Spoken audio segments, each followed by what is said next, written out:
देता हूं कि उन्होंने बिहार डेवलपमेंट रिपोर्ट प्रभात खबर के माध्यम से आर्थिक समृद्धि लाने के अनेक रास्ते हैं, अनेक तरीके हैं, जो स्थानीय परिवेश और लोगों के कौशल और उनके स्वभाव और उनके मिजाज के अनुकूल जो बातें हों, उस रास्ते पर आप आगे बढ़िए और बिहार में अपार संभावना है, जिसे हम कोर कॉम्पिटेंस कहते हैं। अलग अलग इलाकों का अलग अलग इलाकों की अलग अलग खासियत है। हमारे यहाँ सबसे बड़ी खासियत है कि हमारे लोग बहुत ही मेहनती और युवा पीढ़ी मेधावी, फिर हमारी मिट्टी उपजाऊ, आबोहवा भी अच्छी, जाड़ा गर्मी बरसात सब कुछ है। बाढ़ का सामना करना पड़ता है, इस बार पूरा राज्य सुखाड़ की चपेट में है। इन सब प्राकृतिक आपदाओं के बावजूद ये तो आते रहे, लेकिन इनके बावजूद यहाँ संभावनाएं हैं। हमारा गौरवशाली इतिहास है, हमारे पास विरासत है, धरोहर है, सांस्कृतिक धरोहर, ऐतिहासिक विरासत,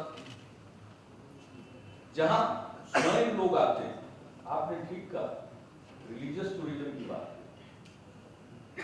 या सिर्फ रिलीजियस टूरिज्म नहीं, उसके अलावा भी बहुत संभावना है। यूं पिछले 5 वर्षों में बाहर से, विदेश से आने वाले पर्यटकों की संख्या भी बढ़ी है।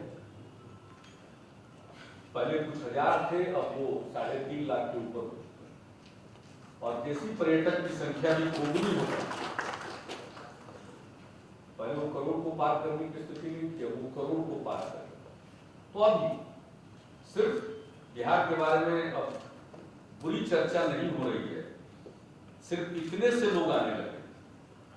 अगर अच्छी चर्चा होगी और यहाँ की चीजों के बारे में बाहर पूरे तौर पर हम प्रस्तुत कर पाएंगे, तो शायद अभी हमारे पास कोई इंफ्रास्ट्रक्चर नहीं है कि हम उनकी जरूरतों को पूरा कर सकें, लेकिन हमें बनाना पड़ेगा। उससे यहाँ की आर्थिक गतिविधियां बढ़ेगी। अभी हमने इस साल शुरू में, पिछले साल के आखिर से लेकर इस साल के शुरू में, जनवरी और फरवरी महीने में अनेक हमारे इसी प्रकार के ऐतिहासिक महत्व की जगहों का प्रवास किया। राजगीर, नालंदा अगल बगल ही है, बोध गया, वैशाली, फिर अन्य जगहों पर भी। यहाँ पुरातत्व के दृष्टिकोण से ऐसी चीजें हैं। अब चिरान, पुरातत्व में दिलचस्पी रखने वाले, इतिहास में दिलचस्पी रखने वाले, एंशिएंट हिस्ट्री के बारे में जानने वाले सब लोग जानते हैं, लेकिन जरा ठीक से और लोग जानेंगे तो सबको दिलचस्पी। एक लेयर अगर आप हटाइए तो 1500 साल पहले की बात मिलती है, उसके नीचे लेयर में जाइए तो 4000 साल पुरानी चीज। अद्भुत स्थान है, आपने ठीक इसको कहा है। लोगों ने ग्रहण भी किया है, कोशिश भी कर रहे हैं। जरूरत है कि किस प्रकार से बेहतरीन ढंग से इन चीजों पर आगे कार्रवाई हो। कृषि में हमारा फ्रूट, वेजिटेबल और हमारा लीची, कोई मुकाबला हो ही नहीं सकता है। शाही लीची हमारे यहाँ मुजफ्फरपुर और आसपास में होता है। अब वो जो एक बार खा लेगा तो स्वाद का तो दूसरा लीची उनको मिलेगा नहीं दुनिया। तो इस प्रकार से कई चीजें हमारे यहाँ का आम है। अब इसी के लिए हम पिछले अनेक वर्षों से फल के मौसम में, आम के मौसम में अनेक लोगों को हम भेजते हैं, आम भेजते हैं। हमारे यहाँ कुछ वैरायटी है, कुछ जगहों की खास वैरायटी, वो सब आम भेजते हैं। उनका पत्र आता है, कुछ हमारे मीडिया वाले लोग भी पिकअप करते हैं, लिखते हैं उसको। तो ये प्रयास है, शुरुआत है कि भाई हमारे यहाँ की लीची खाइए, हमारे यहाँ का आम देखिए। अल्फांसो तो जानते ही हैं, और कुछ भी नहीं। तो सचमुच संभावना आपने ठीक कहा। हम लोगों ने अपना एक मिशन रखा है कि हमारे यहाँ इतनी संभावना है कि हमने एक लक्ष्य निर्धारित किया कि इस तरह से खाद्य प्रसंस्करण को और कृषि उत्पादन को बढ़ावा दें कि हर हिंदुस्तानी के थाल में बिहार का कोई न कोई व्यंजन जरूर हमारा मिशन है। हम जानते हैं कि इसमें अपार संभावना, आर्थिक समृद्धि भी लाएगा और बड़े पैमाने पर रोजगार पैदा करेगा। फिर किसानों को जो आज कीमत मिल रही है उससे ज्यादा कीमत मिलेगी। थोड़ा बहुत वैल्यू एडिशन होगा तो उनको कीमत उसी के हिसाब से बढ़ेगी। और उसका बैकवर्ड लिंकेज और फॉरवर्ड लिंकेज आप देखेंगे पूरे तौर पर, तो इतनी बड़ी संख्या में लोगों को रोजगार मिल सकता है कि फिर जो बाहर यहाँ काम नहीं मिलने के कारण जो जाते हैं उनकी संख्या लगभग समाप्त होगी। संख्या घटी लेकिन वो संख्या समाप्त हो सकती है। ज्यादा कमाने के लिए कोई कहीं जाना चाहे जाए। बिहारियों में तो दम है। अब गुजरात में समुद्र के पानी से नमक बनता है तो वहां भी जाइएगा तो बिहार के मजदूर मिलेंगे। अब हीरा तराशने का काम भी होता है गुजरात में, उसमें भी बिहार के लोग लगे हुए दिखेंगे। यानी हर काम में बिहार के लोग मिल जाएंगे। अगर दिल्ली में ऊंचे मकान बनाए जा रहे हैं तो उसमें बिहार का मजदूर काम करते हुए आपको मिल जाएगा। तो पंजाब में खेत में काम करने वाला मजदूर बिहार का मिलेगा। महाराष्ट्र की डेयरी में काम करने वाला बिहार का आदमी मिलेगा। मतलब संभावनाएं तो बहुत है, हमारे लोगों में भी संभावना है, यहाँ भी संभावना है। तो हर राज्य को अपनी कहानी स्वयं लिखनी हो। हमारा केंद्र से यही आग्रह इसलिए रहता है कि हर राज्य की खासियत है, हर राज्य की अपनी जरूरत है, इसलिए राज्य को आप मदद कीजिए। ये रोज रोज सेंट्रली स्पॉन्सर्ड स्कीम बना देते, पूरे देश में एक समान लागू करिए। ठीक है, इक्का दुक्का सेंट्रली स्पॉन्सर्ड स्कीम जो कॉमन नीड्स है, कोई एतराज की बात नहीं, लेकिन जरूरत अलग अलग जगहों पर अलग अलग किस्म की है। आप रोल अदा करिए, राज्य की बात सुनिए, आप अपने विशेषज्ञ भी लगाइए, राज्य की सहायता करिए योजना को बनाने में। लेकिन अलग अलग राज्यों में अगर योजना बने तो जितना पैसा इस सेंट्रली स्पॉन्सर्ड स्कीम में केंद्र खर्च करती है उससे ज्यादा खर्च उनको नहीं होगा, लेकिन राज्यों में वो स्कीम लागू होगी और उसका लाभ होगा। जिस प्रकार से योजनाओं का क्रियान्वयन होता है, क्रियान्वयन होता है। हम लोग एमएलए थे और मेरे पहले सब भैंस की कीमत 5,000, तो आज कोई नई बात थोड़ी है। तो अगर सेंट्रली स्पॉन्सर्ड स्कीम सब जगह के लिए एक समान बनाएंगे तो उसका अपेक्षित लाभ नहीं मिलता। अपेक्षित लाभ मिलेगा, जैसे आपने ठीक कहा, बिहार के लिए ये चीजें हो सकती, इससे आपकी आर्थिक समृद्धि आ सकती। इन क्षेत्रों के लिए हम स्कीम बनाए तो सहायता मिले। तो एक ही प्रकार से सब राज्य को, और सिर्फ सेंट्रली स्पॉन्सर्ड स्कीम में ऐसा नहीं है कि केंद्र का पैसा, उसमें राज्य का भी पैसा फंसता है। राज्य को भी उसमें मैचिंग पैसा लगाना पड़ता है। ऐसा नहीं है कि उन्हीं का पैसा सिर्फ लगता है, तो राज्य का भी रिसोर्सेज उसमें जाता है। तो इस तरह से हर राज्य के बारे में बनना चाहिए। इतने वर्षों के बाद आप बिहार आए, उनको उसमें प्रसन्नता है। और जी से और सहवाग जी से अनुरोध करेंगे कि ये बहुत वर्षों के बाद पहली यात्रा हो, लेकिन अब कम से कम साल में एक बार तुमको जरूर मिलो। आज तो बिहार रिपोर्ट जारी करेंगे और बहुत अच्छी बात है। डेवलपमेंट रिपोर्ट अगर इस तरह से मीडिया की तरफ से इस प्रकार से आएगा तो जो भी नीति बनती है उसको बहुत सहूलियत हो। आज हम अपनी रिपोर्ट जारी करें तो उसके बारे में कहा जा सकता है कि साहब आप तो सरकार चलाते हैं, अपनी रिपोर्ट तो अच्छा ही बनाइएगा। अगर इंडिपेंडेंट लोग उस रिपोर्ट को बनाएंगे ज्यादा बेहतर बनेगा और उसकी विश्वसनीयता होगी और सचमुच उसका लाभ हम लोगों को मिलेगा कि कहाँ क्या कमी है और कहाँ अच्छाई आ रही है। सबको देखेंगे, हम लोग देख सकते हैं। तो आज ज्यादा कुछ नहीं बोलते हुए, और आज तो एक विचित्र माहौल है पिछले 3 दिनों से बिहार में। सब कुछ ठीक ठाक चल रहा था, अचानक एक नई परिस्थिति पैदा हुई है। तो बहुत सारी परिस्थितियों को हमने झेला है, बहुत सारे डिजास्टर को झेले हैं। 2007 में बाढ़ झेला, 2008 में कोसी झेला, 2009 में सूखा झेला और 2010 में सूखा भी झेल रहे हैं और कुछ जगहों पर पानी गया और सब कुछ झेल। इस बीच में एक नया काम शुरू। मेरी बात समझ में नहीं आती। जब से हमारी सरकार है हमने ये इसको लागू करवाया कि अगर कोई नक्सली या कोई व्यक्ति आपकी पकड़ में आते हैं, एनकाउंटर के दौरान अगर या किसी और तरीके से पकड़े जाते हैं, आप न उनको फेक एनकाउंटर में मारेंगे और न उनको बेइज्जत करेंगे। ये चल रही है नीति, ये हमारा नीति चल रही है। हम पूरा ह्यूमन राइट का ख्याल रखते हैं। हम ह्यूमन राइट का ख्याल रखते हैं तो क्या जो हमारे पुलिसकर्मी पकड़े गए हैं वो ह्यूमन राइट की दरकार उनको नहीं है? मैं जानना चाहता हूं, आप सब विद्वत बैठे हुए, क्या उनको ह्यूमन राइट्स की परिधि में उसको नहीं लेना चाहिए? हम यहीं बैठे हुए हैं, किसी तरफ से सूचना आ रही है कि साहब अखबार में बात हुई है, आई है, मैं नहीं जानता हूं। मैं तो चाहूंगा कि इसके बारे में जानकारी लूंगा, अगर क्या सही है नहीं है मुझको नहीं मालूम है। जो मीडिया की तरफ से बात आई है कि 4 जो बंधक बनाए गए तो उसमें से एक को मार दिया। अब ये बात मैं नहीं जानता हूं सही है गलत है, क्योंकि मुझको कोई ऑफिशियल कंफर्मेशन नहीं है। बैठे बैठे मीडिया में शायद ये बात चल रही है। क्या मतलब है? अगर उस दिन मुठभेड़ हुई आप उस दिन मार देते, 7 मारे गए और मारे जाते, 4 को पकड़ लिया, बंधक बना दिया।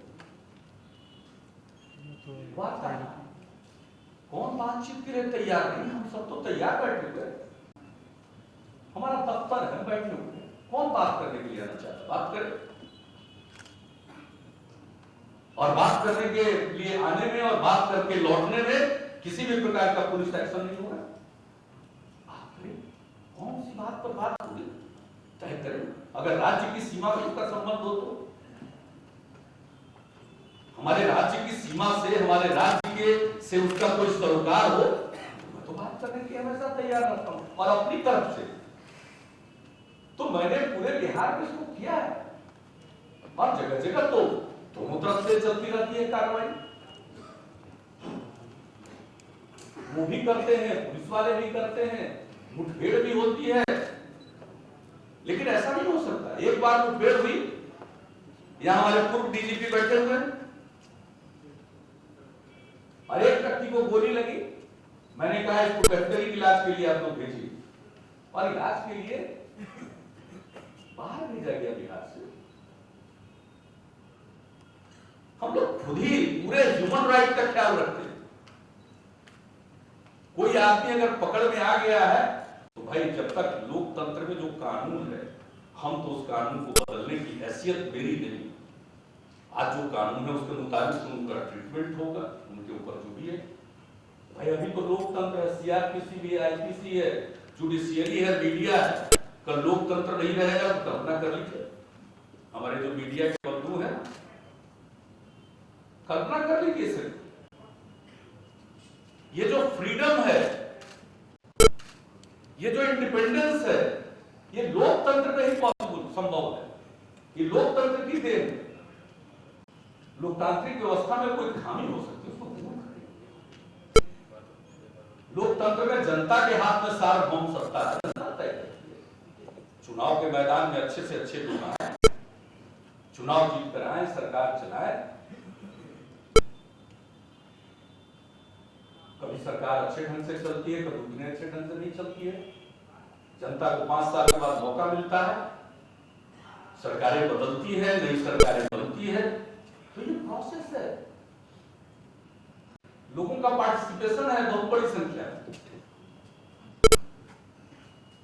तो लोकतंत्र है और लोकतंत्र में जो मानवाधिकार है, हमारी सरकार हर हालत में उसकी रक्षा करती है और उसके प्रति प्रतिबद्ध है। कोई एक आध घटना से प्रभावित होने वाले नहीं। कि मेरे एटीट्यूड में, मेरे अप्रोच में फर्क आ जाए। मैं तो कहता हूं, दिल्ली में मुख्यमंत्रियों का सम्मेलन हुआ था, उसमें हमने कहा था कि ये जिन्हें हम लेफ्ट विंग एक्सट्रीमिस्ट कहते हैं वो सब हमारे समाज के ही अंग, मैं कहता हूं। तो उसी प्रकार से ये पुलिस वाले भी हमारे समाज के अंग हैं। अभय यादव की पत्नी आती है, वो सब इंस्पेक्टर, आप लोगों ने देखा होगा उसके शरीर पर मांस नहीं है, अपना काम करता होगा। अभी अलग बात है कि मेरे दरवाजे पर रोना पीटना, हम एक बार मुलाकात कर चुके, सबको ढाढ़स बनाया, क्योंकि किसी के हाथ में कुछ तो है। अगर कोई दूसरे के हाथ में है तो वो क्या करेगा उसका फैसला हम लोग तो नहीं कर सकते, लेकिन हम लोग उम्मीद करते हैं कि जिस प्रकार का ट्रीटमेंट हम लोगों ने दिया है, कम से कम हमारे कार्यकाल में जो हुआ, हमारे कार्यकाल में हमारे पुलिसकर्मियों के साथ उससे विपरीत ट्रीटमेंट नहीं होना चाहिए। अगर ह्यूमन राइट की बात करते हैं, और मैं उन तमाम बुद्धिजीवियों से अपील करता हूं, देश भर के तमाम बुद्धिजीवियों से अपील करता हूं, मुझे खुशी है कल पटना के अनेक बुद्धिजीवियों ने वक्तव्य जारी किया है, आज बंगाल से भी महाश्वेता जी ने कहा, अन्य लोग भी सब सामने आए और ये बात करें आखिर क्या है। कोई जेन्युइन बात हो, बैठ करके बातचीत होनी चाहिए, लेकिन हमारे लिए हमारी परिधि तो लोकतंत्र है और हम लोगों ने पूरी कोशिश की इसको निभाने की, इसलिए सबका दायित्व बनता है, सबका दायित्व बनता है। और ये ऐसी समस्या है कि इस बारे में गहनता के साथ सोचिए। रामजी बाबू भी बैठे हुए हैं यहाँ, सांसद विधायक कुलपति सर्वोदय नेता, मैं सबसे कहूंगा कि सब लोग आगे आगे और वो देखें। मैं नहीं जानता हूं जो मीडिया में खबर चली है या मुझको यहाँ बैठे बैठे सूचना मिली है वो सही है या नहीं सही, मैं तो यही मनाऊंगा कि वो सही न हो। मेरी तो ये इच्छा, और उन 4 पुलिस वालों का क्या कसूर है? किसी को बंधक बना करके मोल तोल करना मैं नहीं समझता हूं कि कोई कुछ आदर्श का परिचायक है या किसी अच्छे सिद्धांत का परिचायक, मैं इसको नहीं मानता हूं। और बाकी तो लोग अपना काम करते हैं, सब लोग अपने अपने ढंग से अपना काम करते हैं, मेरा उसमें कोई दखल नहीं हो सकता। हम तो अपने काम के ऊपर ही नियंत्रण रख सकते हैं, मर्यादा, हम दूसरों से तो अपेक्षा करते हैं, इसके अलावा तो मैं और कुछ नहीं कर सकता हूं। आज इस परिस्थिति में भी यहाँ आकर के और अशोक देसाई जी का सुन करके बहुत अच्छा लगा, बहुत प्रेरणा मिली, और ये बिहार के डेवलपमेंट पर इम्प्रूव है और मुझको ऐसा लगता है कि एक नई परंपरा की शुरुआत होगी। और मेरा पक्का विश्वास है कि प्राकृतिक और मानव जनित सभी प्रकार की बाधाओं और आपदाओं से निपटते हुए बिहार और बिहारी समाज आगे बढ़ेगा और देश के विकास में अपना योगदान देगा।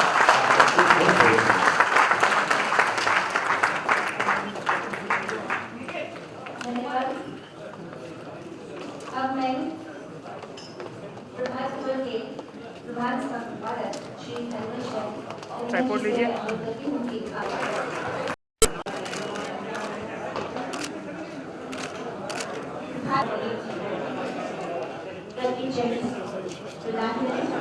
और मैं माननीय उप मुख्यमंत्री महोदय जी से व्यक्ति हूँ इसे स्वीकार करने मैं यूनिट मैनेजर श्री पाठक से बैठी हूँ कि कार्यक्रम के मुख्य अतिथि श्री अशोक देसाई साहब को प्रतिचिह्न प्रदान करें और वो हमें स्वीकार कर एड मैनेजर चेतन आनंद जी से आगे बढ़ती हूँ कि हमारे कार्यक्रम और मैं श्री इधर देखिए। धन्यवाद। अपने व्यस्तम समय में से आप लोगों ने समय निकाला, इसके लिए आप लोगों को सविता ज्ञापित करता हूँ। आप लोगों से मैं अनुरोध करूँगा कि चाय लेकर ही आप लोग प्रचार पिता